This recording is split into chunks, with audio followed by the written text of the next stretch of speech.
안녕하세요, 여러분. 오늘도 저와 함께 즐거운 국어 여행을 떠날 준비가 되셨나요? 자, 그러면 오늘은 새로운 소단원, 나의 모국어는 침묵이라는 단원을 시작해 보도록 하겠습니다. 먼저 학습 목표를 함께 읽어봅시다. 역설을 활용하여 자신의 가치 있는 경험을 나타낼 수 있다 라고 되어 있네요. 자, 우리가 지난 단원에서는 반어, 풍자, 운율, 그리고 운율 형성 방법에 대해서 배웠다면 이번 단원에서는 역설이라는 또 표현 방법 하나를 추가해서 배워보도록 하겠습니다. 먼저 역설의 개념을 살펴보도록 하겠습니다. 역설이란 겉보기에는 모순되지만 그 속에 중요한 사실이나 진리를 담은 표현을 말한다 라고 되어 있죠. 이 중에서도 가장 키워드를 뽑으라고 한다면 바로 이 모순이라는 말일 겁니다. 즉 모순이라는 말을 좀 더 쉽게 풀면 앞뒤가 맞지 않는, 말이 되지 않는, 그러니까 겉으로 봤을 때는 그 문장 자체가 말이 안 돼요. 정상적인 그 상식에 맞지 않는 어떤 그 내용이에요. 하지만 그 속에 그 말을 곱씹고 계속 그 말을 되뇌이고 생각해 보다 보면은 그 속에 숨어 있는 아주 심오하고 깊이 있는 어떤 인생에 대한 진리가 담겨져 있는 표현을 우리가 역설이라고 합니다.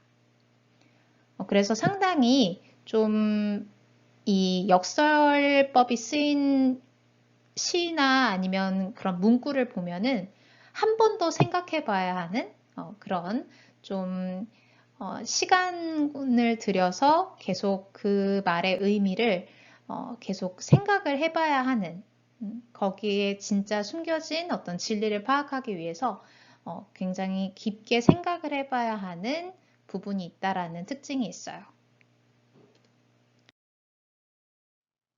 역설의 예를 보면 조금 더 역설의 의미가 와닿을 것 같은데요. 자, 먼저 바쁠수록 돌아가라. 자, 이 말 너무 많이 들어봤죠, 여러분들도.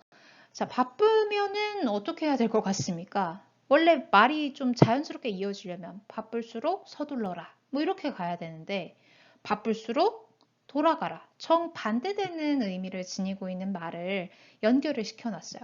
그러다 보니까 겉으로 봤을 때는 말이 앞뒤가 안 맞아요.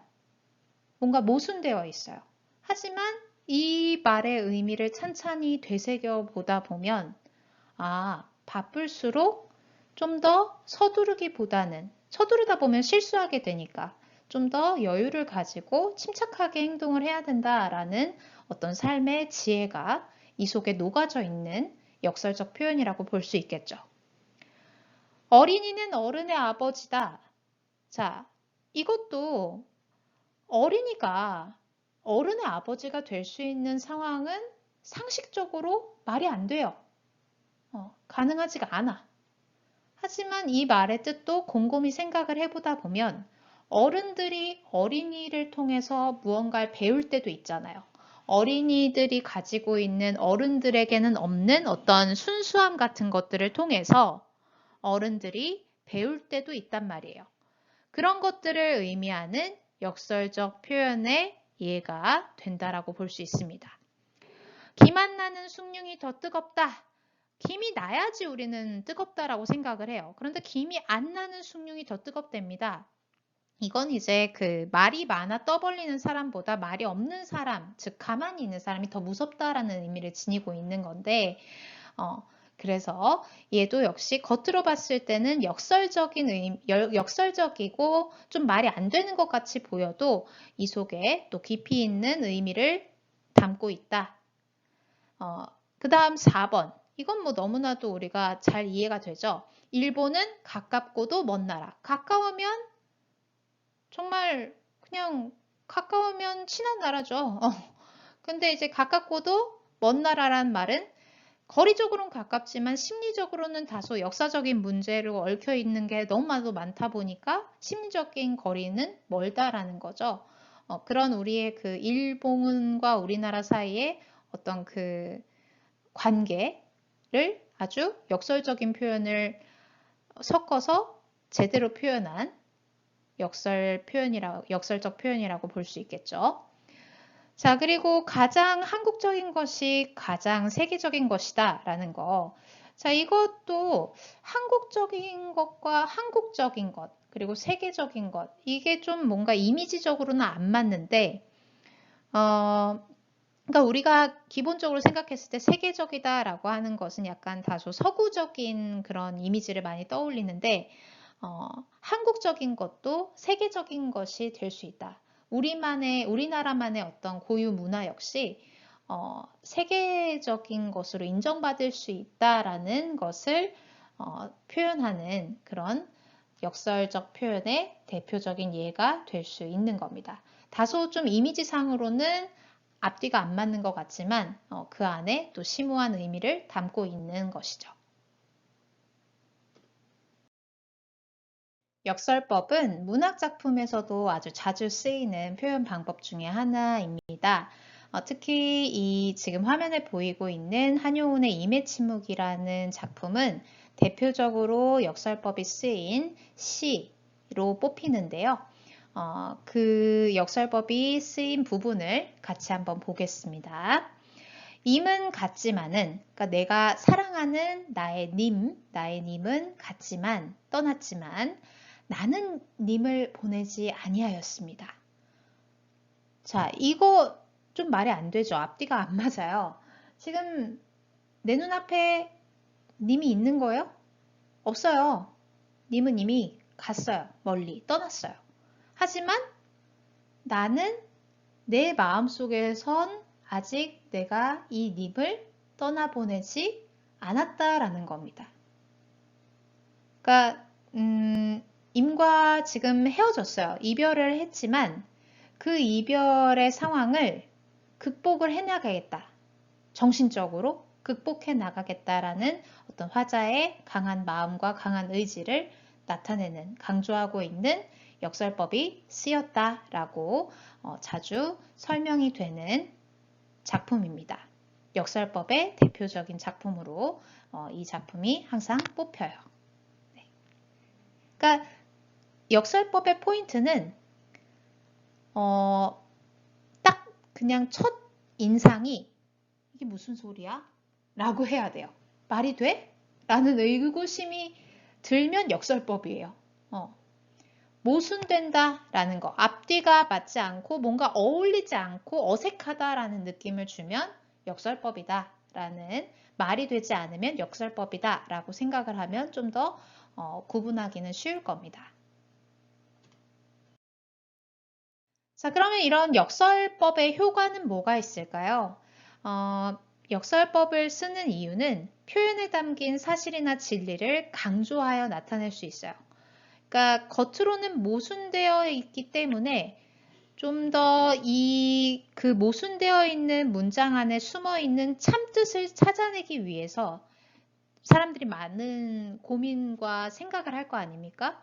그것을 통해서 어떤 진리를 깨달았을 때, 그랬을 때 그 의미가 좀 더 강한 인상을 줄 수 있겠죠.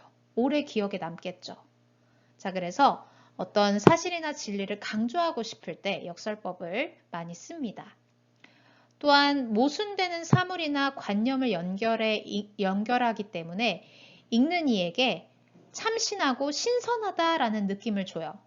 어떻게 정반대되는 개념을 이렇게 나란히 연결을 시켜서 이런 표현을 만들 수 있을까라는, 좀 이게 굉장히 독특한 거잖아요. 앞뒤가 말이 안 맞는데 계속 곱씹다 보면은 그 말에서 깊은 삶의 진리를 깨달을 수 있다는 것 자체가 굉장히 독자들에게 참신함으로 다가올 수밖에 없겠죠. 신선함으로 다가올 거란 말이에요. 이론적으로, 상식적으로 생각했을 땐 말이 안 되지만 그런 말이 안 되는 조합에서 나오는 어떤 새로운 의미, 이런 것들을 통해서 굉장히 신선한 그 기분이 들게끔 독자들이나 아니면 그 역설적 표현을 들은 사람들에게 굉장히 신선함으로 다가오는 효과를 줄 수 있다는 것을 기억해 주시면 됩니다. 자, 반어법과 역설법을 구분하는 방법을 좀 설명을 하려고 하는데요. 이 부분은 이제 고등학교 가서도 계속 나오는 부분이기 때문에 미리 좀 알아두고 가면 좋은 부분이라 선생님이 추가적으로 좀 더 알려드리려고 합니다. 반어법은 이제 반대로 바꾸어서 표현을 했을 때도 말이 돼요. 그러니까 원래 표현 자체도 뭐 앞뒤가 안 맞거나 하는 게 아니라 내가 원래 드러내려고 했던 의미와 반대되게 얘기한 거기 때문에 그냥 그 자체로 뭔가 의미가 어색하거나 하지 않고 그냥 정상적인 의미가 전달이 되는 말이 되는 상식적으로 말이 되는 문장이 나와요. 반어법은. 근데 역설법은 원래 표현 자체가 앞뒤가 안 맞는 모순되어 있는 의미를 지니고 있기 때문에 말이 되질 않아요. 그렇기 때문에 당연히 뭐 반대로 바꾸어 표현한다 하더라도 제대로 된 의미가 성립되지 않겠죠. 그래서 이 반어법과 역설법을 구분하는 방법은 반대말로 한번 바꿔보는 거예요. 반대말로 바꿨을 때 의미가 통하면 반어법, 의미가 여전히 모순되고 앞뒷말이 안 맞고 이상한 말이 나오게 되면은 역설법이다. 이렇게 여러분들이 구분해 내시면 됩니다. 자, 이제 본격적으로 교과서 진도를 나가보도록 하겠습니다. 교과서 27쪽 생각과 발견 부분을 볼게요. 다음 강산이와 아름이의 상황을 보고 문학적 표현의 효과에 관해 생각해보자 라고 되어 있네요. 3월의 어느 추운 날 공원을 산책하던 강산이는 꽃망울을 터뜨린 개나리꽃을 발견했다. 그리고 자신의 누리소통망에 개나리꽃 사진을 올렸는데 뭐라고 올렸냐면 봄꽃이 만들었다. 차갑지만 따뜻한 봄이라고 올렸네요. 자, 이 글을 본 아름이는 와, 강산이 표현이 정말 멋지다 라는 반응을 보였습니다. 아름이가 강산이의 표현이 멋지다고 말한 까닭이 무엇일지 생각해보자 라고 되어 있죠. 자, 지금 강산이가 표현한 봄꽃이 만들었다. 차갑지만 따뜻한 봄이라고 되어 있는 표현에서 뭔가 좀 어색한 부분이 있긴 합니다. 어디가 어색한가요? 그렇죠. 차갑지만 따뜻하다.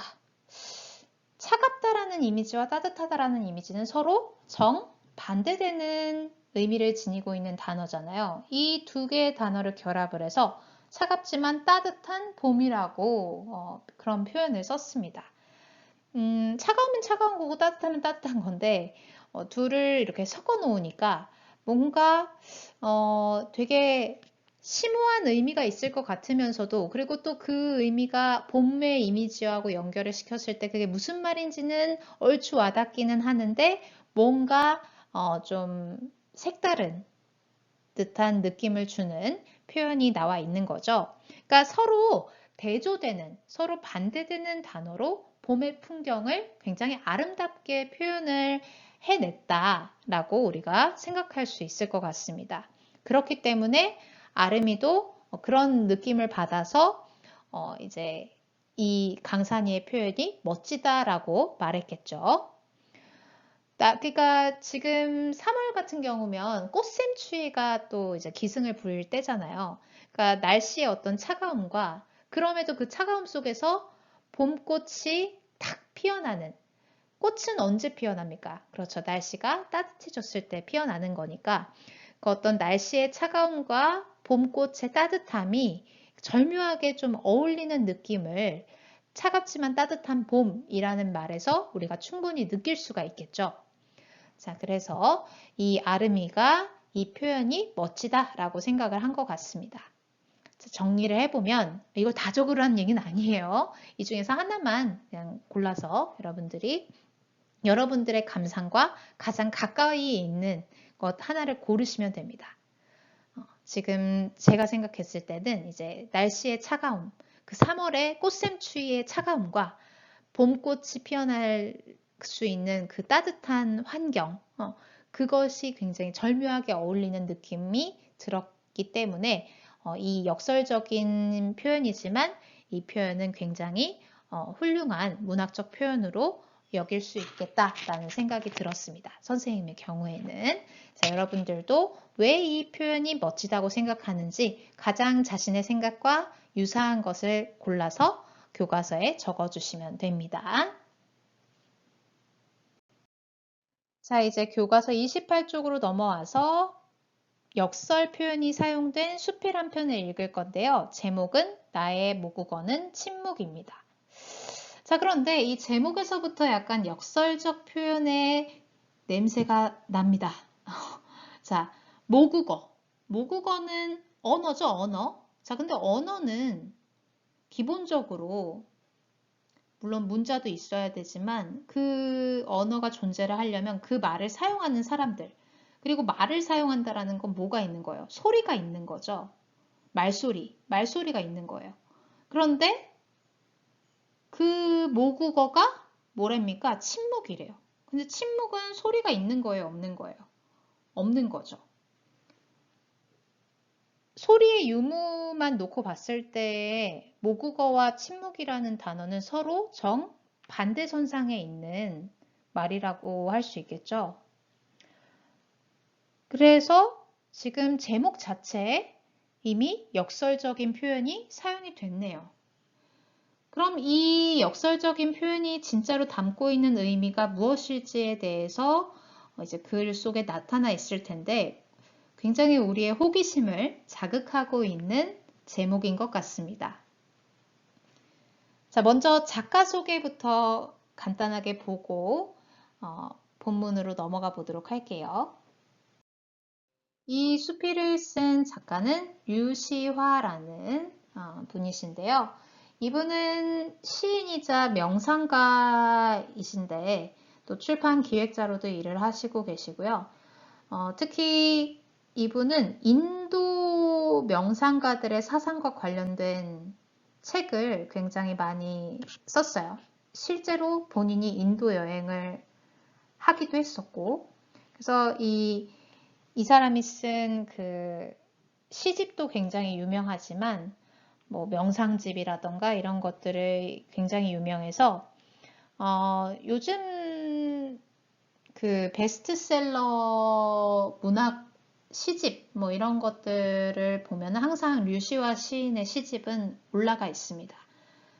외눈박이 물고기의 사랑 이 시 역시 굉장히 유명한 시고 그 시집 제목 자체가 이 외눈박이 물고기의 사랑이에요. 그 안에 수록되어 있는 기타 다른 시들도 굉장히 그 요즘 현대인들이 읽기도 쉽고 그 의미가 좀 마음에 이렇게 깊이 와닿는 내용들이 많아서 굉장히 인기 있는 작가 중에 한 명입니다. 자, 설명은 이 정도로 하고요. 이제 내용을 한번 살펴보죠. 이 작품은 이제 이 수필은 글쓴이, 즉 류시화라는 작가가 인디언을 만났던 경험을 바탕으로 하여 쓴 수필입니다. 수필은 실제로 자기가 겪었던 일을 쓴 거니까 소설은 아닙니다. 이건 실제로 본인이 다 겪었던 진짜 이야기예요. 글쓴이는 처음에 인디언들이 자신을 불청객으로 여겨 침묵으로 응대한다고 생각했지만 이후 이 침묵에 담긴 의미를 깨닫고 자신의 언어 습관을 되돌아봤던 경험을 이 수필에 담고 있습니다. 역설 표현이 나타난 인디언의 말을 인용하여 독자들에게 강한 인상을 심어주는 작품이라고 하네요. 자, 이제 그 내용을 다음 시간부터 우리 함께 세부적인 내용을 살펴보도록 하겠습니다. 오늘은 여기까지 하도록 하겠습니다. 수고하셨습니다. 다음 시간에 만나요. 안녕.